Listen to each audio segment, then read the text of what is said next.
వచ్చిందంటే అసలు ఎంత గ్రేట్. అసలు ఎప్పుడో వెళ్ళిపోతాం ఎలిమినేషన్ అయితే అనుకున్నాం, కానీ చాలా బాగా ఆడుతున్నాడు, ఓన్గా ఆడుతున్నాడు. బిగ్ బాస్ వాల్యూ ఇచ్చి ఆడుతున్నాడు. అన్న ఇంతకు ముందు ఉన్న సీజన్స్లో విమెన్స్కి ఎప్పుడు కప్పు రాలే, బట్ ఈసారి మరి మీరేమో సుమన్ శెట్టి అంటున్నారు కానీ మరి ఎక్కువగా తనుజాకే ఛాన్సెస్ ఉన్నట్లుగా తెలుస్తుంది. తనుజాకి ఏం లేదంటే సీరియల్ ఉన్న వాళ్ళు ఓటేస్తున్నారు, కావాలని చెప్పేసి తనుజాని హైప్ చేస్తున్నారు. తనుజ ఏడ గేమ్ ఆడింది, ఏడ పర్ఫెక్ట్ ఆడి గెలిచింది, అవన్నీ ఉత్తమాటలు. ఏదేమన్నప్పటికీ కూడా ఇమానియల్ మంచి ఎంటర్టైన్ చేస్తుండే బిగ్ బాస్ షోని. ఇమానియల్ బాగా ఆడుతున్నాడు. ఇమానియల్ ఈసారి 100% విన్నారు.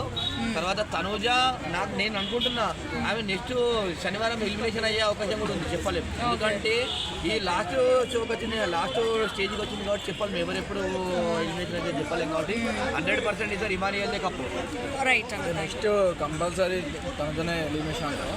100% అవ్వచ్చు. ఎందుకంటే బిగ్ బాస్ షోలో లాస్ట్ మూమెంట్లో ఏ టైం ఇస్తారో చెప్పలేము. ఎందుకంటే ఏ టాస్క్ ఎప్పుడు ఏమి ఇస్తారో తెలియదు. ఎందుకంటే ఎవరు ఎట్లుంటుందో చెప్పలేము. కాబట్టి 100% మనం ఎవరినైతే అయిపోనుకుంటే వాళ్ళు కూడా ఎలిమినేషన్ అవ్వచ్చు. ఎందుకంటే మనం చూసుకుంటే యాక్చువల్లీ రీతుని ఎలిమినేషన్ అయిపోయింది ఎవరు కూడా అనుకోలేదు. రీతు అనేది ఒక కుట్రపరంగా ఎలిమినేషన్ అయినా చెప్పి అంటున్నారు పబ్లిక్.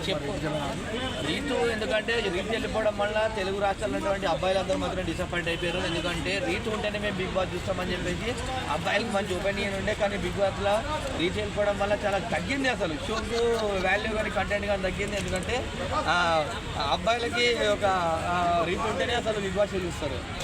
కన్నింగ్ గేమ్ ఆడుతున్నారు, విన్నర్ అని చెప్తారు. కన్నింగ్ గేమ్ లేదంటే జెన్యున్ ఆడుతున్నాడు ఆయన, ఏ విధంగా ఇస్తున్నాడు ఆయన. ఎందుకంటే ఇమానియల్ యోట అసలు సీజన్ 9కి మంచి ఊపొచ్చింది.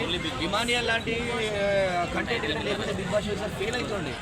ఎందుకంటే ఆయన జబర్దస్త్ ఏ విధంగా అయితే ఎంటర్టైన్ చేసింది, ఇక్కడ కూడా మంచి ఎంటర్టైన్ చేస్తూ మంచి రియాలిటీగా గేమ్ ఆడుతున్నాడు. కాబట్టి ఇమానియల్ సార్ విన్నాను.